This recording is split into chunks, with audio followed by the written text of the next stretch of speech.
বর্তমান বিশ্বের শত্রু পক্ষকে ঘায়েল করার মেইন হাতিয়ার হলো মিসাইল। মিসাইল এমন একটি অস্ত্র যার মাধ্যমে কাছে অথবা দূরে স্থির অথবা গতিশীল যে কোনো অবস্থাতেই শত্রু পক্ষকে ধ্বংস করে দেওয়া যায়। পারমাণবিক বোমা ব্যবহার করা যেহেতু নিষিদ্ধ, তাই মিসাইল সবার কাছে একটি জনপ্রিয় অস্ত্র হয়ে উঠেছে। আজকে আমরা এই ভিডিওর মাধ্যমে জানতে পারবো মিসাইল কিভাবে কাজ করে, এর পিছনে থাকা মূল ফিজিক্স কি, যাবতীয় বিষয় সম্পর্কে আলোচনা করা হয়েছে।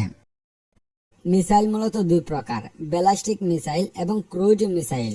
উভয়টির মধ্যে সবচেয়ে বড় পার্থক্য হলো ব্যালিস্টিক মিসাইল লঞ্চ করার পর তাকে আর নিয়ন্ত্রণ করা যায় না, যাকে আনগাইডেড মিসাইলও বলা হয়। তাই ব্যালিস্টিক মিসাইল স্থির বস্তু ধ্বংস করার জন্য ব্যবহার করা হয়, যেমন শত্রু পক্ষের ঘাঁটি, বিল্ডিং সহ বিভিন্ন স্থাপনা।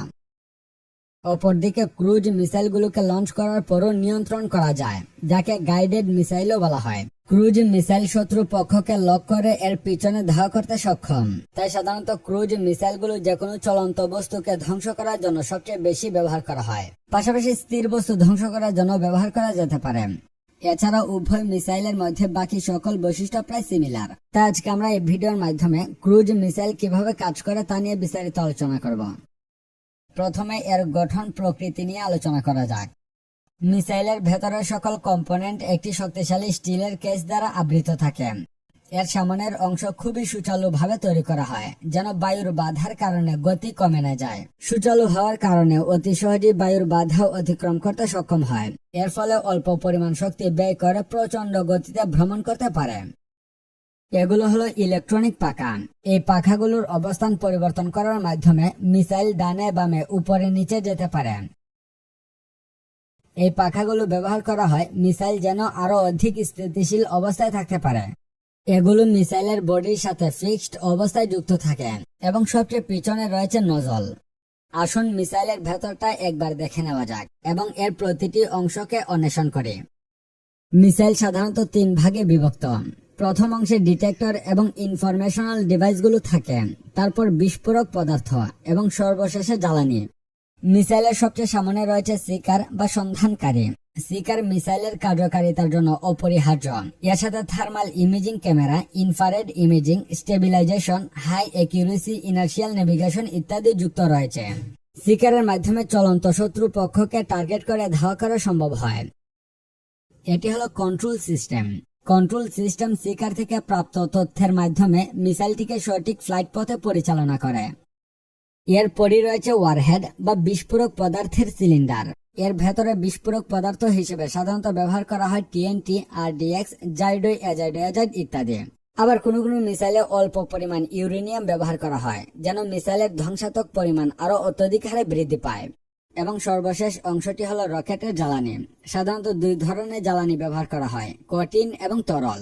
বেশিরভাগ মিসাইলে প্রপালশন সিস্টেমে শুধুমাত্র কঠিন জ্বালানি ব্যবহার করা হয়। ধাতব গুরু যেমন অ্যালুমিনিয়াম প্রায়শই জ্বালানি হিসেবে কাজ করে, এবং অ্যালুমিনিয়াম পারক্লোরেট যা পারক্লোরিক অ্যাসিড এবং অ্যামোনিয়াম লবণ মিশ্রিত সবচেয়ে সাধারণ অক্সিডাইজার। অক্সিডাইজার হলো সেই সকল পদার্থ যা জ্বালানিকে জ্বলতে সাহায্য করে। জ্বালানি এবং অক্সিডাইজারকে একটি ধাতব আবরণে একসাথে প্যাক করা হয়। এটি হলো ইলেকট্রিক্যাল ইগনিশন। এটি যখন প্রজ্বলিত হয় তখন প্রপেল্যান্টের দহন প্রক্রিয়া শুরু হয়। প্রপেল্যান্ট মিশ্রিত একটি শক্তিশালী কেসিং এর ভেতরে থাকে, যা মোটর কেস হিসেবে পরিচিত। এই মোটর কেসটি একটি গুরুত্বপূর্ণ ভূমিকা পালন করে, কারণ এটি প্রচন্ড শক্তিশালী প্রেসার ভেসেল হিসেবে কাজ করে। এর ভেতরে কঠিন জ্বালানি এবং অক্সিডাইজার বিক্রিয়া করে কম্বাসন প্রক্রিয়া সম্পন্ন করে। প্রপেল্যান্ট যখন জ্বলতে শুরু করে তখনই হাই টেম্পারেচার কম্বাসন গ্যাস উৎপন্ন হয়। উৎপন্ন গ্যাস নজলের মাধ্যমে প্রবাহিত হয়। এই নজলটিকে এমন ভাবে ডিজাইন করা হয়েছে যেন গ্যাস প্রবাহকে ত্বরান্বিত করতে পারে। যখন নজলের মধ্যে দিয়ে গ্যাস প্রবাহিত হয় তখনই রকেটের প্রপালশন সিস্টেম প্রাণবন্ত হয়, অর্থাৎ নিউটনের 3 নম্বর সূত্র অনুযায়ী কাজ করে। প্রত্যেক ক্রিয়ারই একটি সমান ও বিপরীত প্রতিক্রিয়া রয়েছে। অতএব উৎপন্ন কম্বাস্টন গ্যাস যখন প্রচন্ড গতিতে পিছন দিকে বের হয় তখন মিসাইলের বডিতে সমান ও বিপরীত শক্তি প্রয়োগ হয়। এর ফলে মিসাইল প্রচন্ড গতিতে সামনের দিকে এগিয়ে যায়। এক একটি মিসাইলের গতি শব্দের গতি চেয়ে 2 থেকে 3 গুণ পর্যন্ত হয়। এমনকি কিছু কিছু মিসাইলের গতি এর চাইতে বেশি হয়ে থাকে। এখন প্রশ্ন হলো মিসাইল কিভাবে কোনো একটি বস্তুকে টার্গেট করে এর পেছনে ধাওয়া করতে সক্ষম। আসুন সম্পূর্ণ বিষয়টি ধাপে ধাপে জেনে আসি। মিসাইল যে কোনো জায়গা থেকে লঞ্চ করা যায়, যেমন আন্ডারগ্রাউন্ড, ফাইটার জেট, গাড়ি ইত্যাদি। মিসাইল যেখান থেকে লঞ্চ করা হোক না কেন তার একটি বেজ স্টেশন থাকে। বেজ স্টেশনে একটি রাডার থাকে যেটি চারদিকে রেডিও ওয়েভ নিক্ষেপ করতে থাকে। প্রত্যেকটি রাডারের একটি নির্দিষ্ট রেঞ্জ রয়েছে। এই নির্দিষ্ট রেঞ্জের ভিতরে শত্রু পক্ষের যে কোনো কিছু প্রবেশ করার সাথে সাথে রাডার তাকে শনাক্ত করে ফেলে। অনেক সময় শত্রু পক্ষকে শনাক্ত করার জন্য স্যাটেলাইট প্রযুক্তি ব্যবহার করা হয়, অথবা আন্তঃমহাদেশীয় মিসাইল লঞ্চ করার জন্য স্যাটেলাইট ব্যবহার করা হয়। তারপর রাডার সেই তথ্য মিসাইলের মধ্যে থাকা সিকারে পাঠিয়ে দেয়। সিকার লক্ষ্যবস্তুকে লক করে দেয়। তারপর গ্রাউন্ডের ভেতর থেকে বায়ুর প্রেসারে মিসাইলটিকে বাইরে বের করে দেওয়া হয়। তখনই ইলেকট্রিক্যাল ইগনিশন চালু হয়ে যায় এবং মিসাইলটি গন্তব্যের দিকে ছুটে চলে। এখন প্রশ্ন হলো, মিসাইল কিভাবে ডানে বামে উপরে নিচে অর্থাৎ শত্রু পক্ষকে ধাওয়া করতে সক্ষম এবং শেষ পর্যন্ত মিসাইলের স্পিড বেশি হওয়ার কারণে শত্রু পক্ষকে ধ্বংস করে দেয়? আসুন প্রত্যেকটি বিষয় আরো নিপুণভাবে অন্বেষণ করি। সিকারের সবচেয়ে সামনে একটি রাডার থাকে যেটি প্রতিনিয়ত সামনের দিকে রেডিও ওয়েভ নিক্ষেপ করতে থাকে। রেডিও ওয়েভ হলো এক ধরনের আলো যা আমরা চোখে দেখতে পারি না। এই আলো যখন কোনো বস্তুতে পড়ে তখন পুনরায় প্রতিফলিত হয়ে রাডারে ফিরে আসে। পাশাপাশি রাডারটি কনিক্যাল আকৃতিতে তৈরি করা হয় যেন প্রতিফলিত আলো কোন দিকে এবং কত ডিগ্রি কোণে আসছে তাও অতি সহজে নির্ণয় করা সম্ভব হয়। তারপর সিকার সেই সকল তথ্য মাইক্রো কন্ট্রোলারে পাঠিয়ে দেয়। মাইক্রো কন্ট্রোলার একটি স্বতন্ত্র কম্পিউটার যেটি রেডিও ওয়েভের আসা যাওয়ার সময় এবং দিক নির্ণয় করে লক্ষ্যবস্তুর দূরত্ব এবং কোন দিকে অবস্থান করছে তা নির্ভুলভাবে পরিমাপ করতে সক্ষম। তখন মাইক্রো কন্ট্রোলার সেই তথ্য উপাত্ত বিশ্লেষণ করে সবচেয়ে সহজ পথ অঙ্কন করে এবং শত্রু পক্ষকে ধাওয়া করার জন্য মিসাইলের পাখাগুলিকে পরিচালনা করে।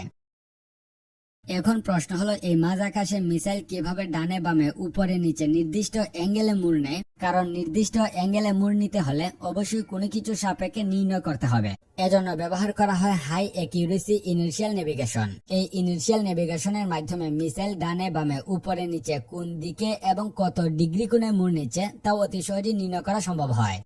মিসাইল তার গাইডেড পথ অনুসরণ করে যখন শত্রু পক্ষের কাছাকাছি চলে যায় তখনই মিসাইলটি বাস্ট হয়ে যায় এবং শত্রু পক্ষকে ধ্বংস করে দেয়।